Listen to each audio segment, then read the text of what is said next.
पुनः स्वागत है आपका एपीटीसी क्लासेस पर। और हम लोग देख रहे हैं 10वीं कक्षा की भौतिकी। उसमें जो आज हमारा टॉपिक है वो है गोलीय दर्पण के लिए चिन्ह परिपाटी। और ये कई चिन्ह परिपाटी जो है अभी प्रचलन में है, लेकिन हम आपको इस प्रकार से चिन्ह परिपाटी बताएंगे जो अभी अंतर्राष्ट्रीय प्रकाश आयोग के द्वारा अनुशंसित है और आपको बहुत ही अच्छी तरीके से याद हो जाएगा और जिंदगी भर आप नहीं भूलेंगे। ठीक है, तो चलिए देखते हैं कि चिन्ह परिपाटी क्या होता है और इससे आधारित न्यूमेरिकल किस प्रकार से बनेंगे। ठीक है, तो चलिए देखते हैं। तो देखिए, चिन्ह परिपाटी के लिए हम लोग देखेंगे गोलीय दर्पण के लिए, यानी कि हम देखेंगे इसमें उत्तल दर्पण भी और अवतल दर्पण भी, दोनों के लिए देखेंगे चिन्ह परिपाटी किस प्रकार से प्रयोग में आता है। तो देखिए, पहला जो चिन्ह परिपाटी के लिए होता है नियम, वो होता है क्या कि जितने भी प्रकाश की किरण है वो ध्रुव से मापी जाती है। गोलीय दर्पण में जो भी दूरी है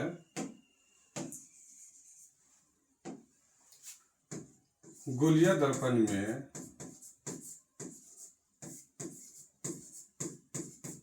दर्पण में सभी दूरियां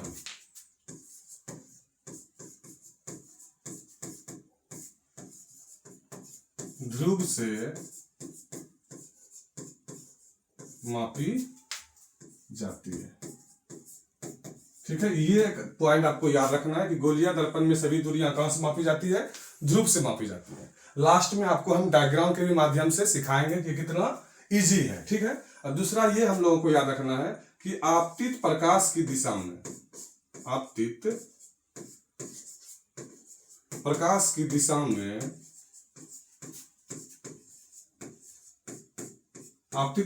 दिशा में मापी गई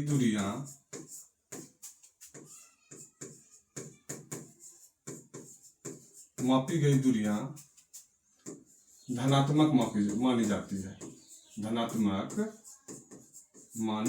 है।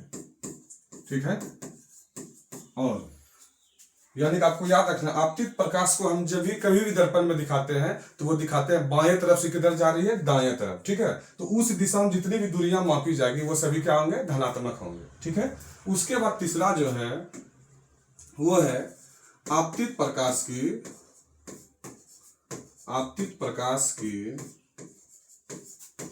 विपरीत दिशा में मापी गई दूरियां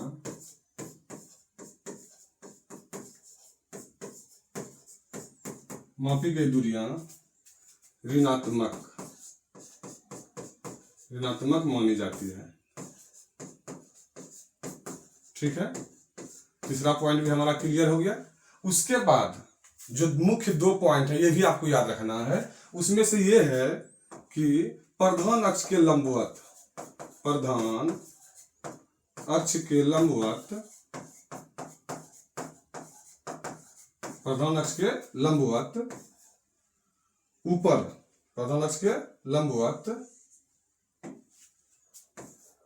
ऊपर की दूरियों को धनात्मक मानी जाती है।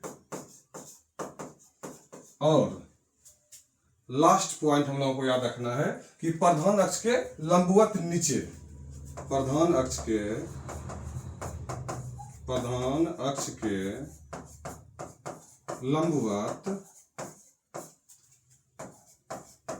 नीचे की दूरियां ऋणात्मक मानी जाती है।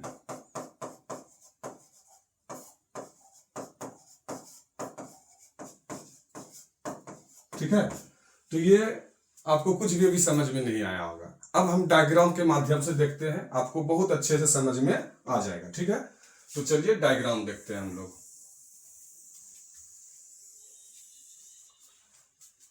डायग्राम के माध्यम से हम लोग देखेंगे उत्तल दर्पण और अवतल दर्पण में दोनों में चिन्ह परिपाटी का क्या योगदान है।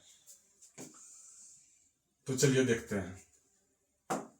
सबसे पहले हम लोग बना लेंगे अवतल दर्पण। ये रहा हमारा अवतल दर्पण जिसका बाहरी भाग क्या है? पॉलिश किया हुआ है। ठीक है, और अवतल सतह यानी उत्तल, ये जो अवतल सतह है गहरा वाला भाग क्या है? परावर्तन के लायक है। इसका परावर्तक पृष्ठ का मध्य बिंदु ध्रुव हो गया। मान लीजिए यहाँ क्या है, वक्रता केंद्र, और इसी के मध्य में क्या है, फोकस। ठीक, इसमें एक किरण आरेख के माध्यम से हम आपको समझाते हैं कि ये अंकित प्रश्न में किस प्रकार से महत्वपूर्ण है। तो मान लीजिए ये हमारा वक्रता केंद्र तो है ही, और इसके दूर में इधर कुछ नहीं है, तो क्या है, अनंत है। ठीक है, तो अनंत और वक्रता केंद्र के बीच, अनंत और वक्रता केंद्र के बीच में एक वस्तु हम लोग रखते हैं। मान लीजिए यहाँ पे हम वस्तु रखें। ठीक है, तो हम लोग तो जानते ही है, इसको एरो के माध्यम से दर्शाना पड़ता है। और इसके समांतर कोई प्रकाश की किरण, यानी प्रधान अक्ष के समांतर प्रकाश की किरण चलकर आएगी, तो वो कहां से गुजरेगी, परावर्तन के बाद फोकस से गुजर जाएगी। कहां से गुजर जाएगी, फोकस से। ठीक है, कहां से गुजर जाएगी, फोकस से, ये जानते हैं हम लोग। और उसके बाद यदि कोई प्रकाश की किरण पर वक्रता केंद्र से आपतित होती है, ठीक है, वक्रता केंद्र से यदि आपतित होती है, ठीक, तो वो परावर्तन के बाद भी उसी माध्यम से क्या हो जाती है, परावर्तित भी हो जाती है, उसी पाथ से। ठीक है, तो यहाँ पे जब दो किरणों का मिलन हो रहा है, तो यहाँ पे हमारा प्रतिबिंब बनता है। यहाँ पे जो हमारा प्रतिबिंब बनता है, ठीक है, तो ये क्या होता है, वास्तविक प्रतिबिंब होता है और उल्टा होता है। मान लीजिए हम वस्तु को रखे थे ए और बी, इसका ऊंचाई है। ठीक है, और यहाँ जो हमारा प्रतिबिंब बना वो बना ए डैश और बी डैश। ठीक है, तो इसमें जो हम दूरियां लेंगे वो किस प्रकार से लेंगे, तो पहला पॉइंट तो यही था ना मेरा कि गोलीय दर्पण में सभी दूरियां कहां से मापी जाती है, ध्रुव से। यानी कि ये P से ही सभी दूरियां, यानी कि आप ग्राफ जब पढ़े होंगे, जब आप ग्राफ पढ़ते हैं तो इसमें आप देखते हैं कि ये हमारा क्या होता है, एक्स अक्ष, इधर x का ही माइनस वाला भाग होता है, ऋणात्मक एक्स डैश बोलते हैं, और ये y अक्ष कहलाता है, और ये क्या कहलाता है, y डैश, यानी कि इसका ऋणात्मक वाला भाग।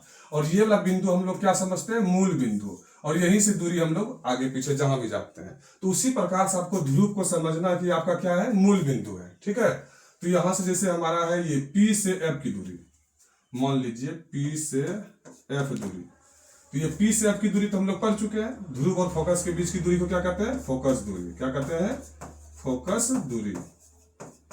लेकिन ये फोकस दूरी अब किस चिन्ह में हम लिखेंगे, तो ये लिखेंगे -f। क्यों, क्योंकि आपतित प्रकाश की किरण तो इस दिशा में जा रही है, और हम लोग इससे क्या आ रहे हैं, विपरीत दूरी को माप रहे हैं। यदि हम इधर दूरी मापते हैं ना, तो वो सभी क्या होता है, धनात्मक। ठीक है, लेकिन हम दूरी तो इधर माप रहे हैं, इस वजह से ये क्या हो जाएगा, ऋणात्मक हो जाएगा। यानी कि यहीं पे आप ग्राफ का इस प्रकार से डायग्राम बना के आप समझ सकते हैं, और आपको सब दिन याद रहेगा कि इधर जो दूरी होगा वो क्या हो जाएगा, पॉजिटिव में, इधर सभी दूरी किस में होगी, निगेटिव में। और उसी तरह से प्रधान अक्ष ये जो बीच वाला होगा उसके ऊपर लंबवत ये सभी दूरी किस में होगा, पॉजिटिव, और नीचे जो लंबवत दूरी है वो सभी क्या हो जाएगा, निगेटिव। ठीक है, तो आपको याद रखना है ये चीजें। तो यहाँ पे जैसे PF दूरी है, ध्रुव से फोकस के बीच की दूरी, फोकस दूरी हुआ, तो इसको हम लोग लिखेंगे -f। उसी प्रकार से P से C तक की दूरी, PC, ठीक है, तो PC को हम क्या बोलेंगे, यानी कि बोलेंगे ये ध्रुव और वक्रता केंद्र के बीच की दूरी को क्या कहते हैं, वक्रता त्रिज्या कहते हैं। ठीक है, तो यहाँ पे लिखेंगे इसको वक्रता त्रिज्या। ठीक है, लेकिन इसी दूरी को हमको दिखाना होगा, क्या लिखेंगे, -r। ठीक है, और उसके बाद देख लीजिए यहाँ P से लेके A तक की दूरी, ये आपका कहलाता है वस्तु की दूरी। P से लेकर A तक की दूरी यानी कि PA, ये कहलाएगा वस्तु की स्थिति, या दूरी बोल सकते हैं, वस्तु की स्थिति। तो इसको भी जब भी दिखाना होगा, तो हम लोग तो जानते हैं वस्तु की स्थिति किसे दिखाते हैं, U से, लेकिन यहाँ आपको लिखना पड़ेगा -u, क्योंकि आप इधर दूरी ले रहे हैं ना, आपतित प्रकाश से विपरीत दिशा में ले रहे थे। यही यहाँ पे कहा जा रहा था कि आपतित प्रकाश की दिशा में यदि लेते हैं दूरी, मापी गई दूरियां, वो क्या होती है, धनात्मक। लेकिन आपतित प्रकाश की विपरीत दिशा में मापी गई दूरियां क्या होती है, ऋणात्मक। तो जस्ट वही यहाँ चीजें हो रही है, विपरीत दिशा में हम लोग जा रहे थे, आप क्या लेना पड़ेगा, ऋणात्मक। उसके बाद देखिए PA डैश जो है, तो यहाँ पे तो हमारा प्रतिबिंब बन रहा है, तो ये हुआ प्रतिबिंब की स्थिति। ठीक है, ये प्रतिबिंब बना है हमारा, तो PA डैश जो है ये है प्रतिबिंब की स्थिति, प्रतिबिंब की स्थिति। ठीक है, तो ये भी जो दिखाना होगा हमको, ये दिखाना होगा -v में। किसमें दिखाना होगा, -v में। ठीक है, तो इसके लिए जानना बहुत जरूरी है चिन्ह परिपाटी, क्योंकि ये चिन्ह के माध्यम से ही आप न्यूमेरिकल बना पाएंगे, नहीं तो न्यूमेरिकल आपका गलत हो जाएगा। ठीक है, उसके बाद रहा ये प्रधान अक्ष के ऊपर की लंबवत दूरी, जैसे ये है हमारा वस्तु की ऊंचाई, यानी कि मान लीजिए AB जो लिखा है, इसी को हम लोग क्या करते हैं, हाइट ऑफ ऑब्जेक्ट, HO से सूचित करते हैं, हाइट ऑफ ऑब्जेक्ट। तो ये जब भी लेना पड़ेगा, तो यानी कि इसी चीज को आप लिखेगा -HO, सॉरी ऊपर में है इसलिए इसमें क्या लिखेंगे, प्लस।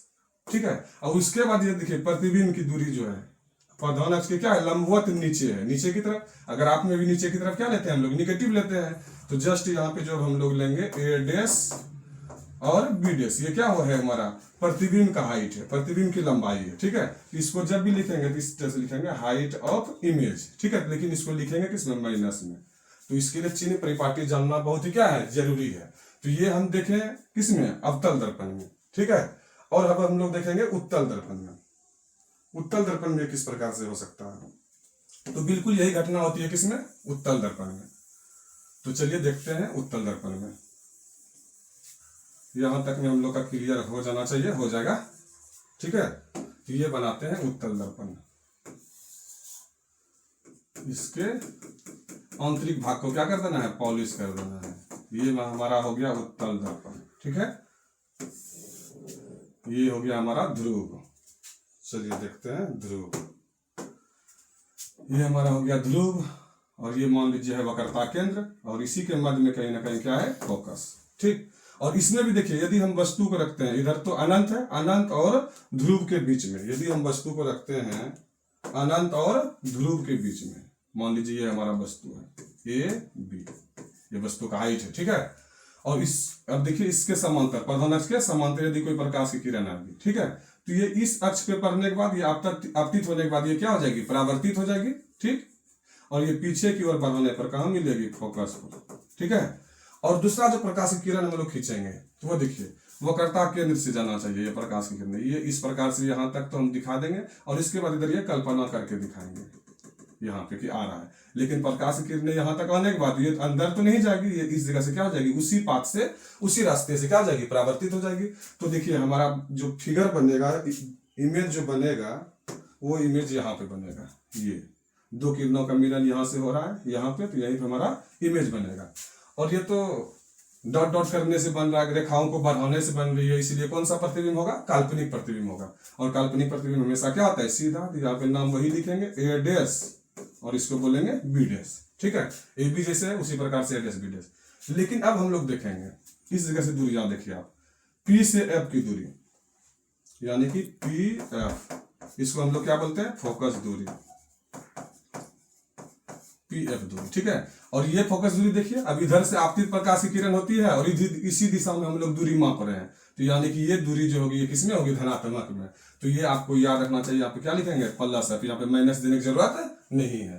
तो ये कई बार एग्जाम में आ चुका है कि उत्तल दर्पण की जो फोकस दूरी होती है वो धनात्मक होती है, और अवतल दर्पण की फोकस दूरी जो थी अभी देखे थे हम लोग, क्या था, ऋणात्मक। ये कई बार एग्जाम में आया है, ये आपको याद रखना है कि उत्तल दर्पण की फोकस दूरी जो होती है वो कैसी होती है, धनात्मक, और अवतल दर्पण की फोकस दूरी क्या होती है, ऋणात्मक। उसके बाद देखिए पी से लेकर सी तक की दूरी, पी सी, यानी कि इसको तो हम लोग जानते हैं ध्रुव और वक्रता केंद्र के बीच की दूरी को क्या कहते हैं, वक्रता त्रिज्या।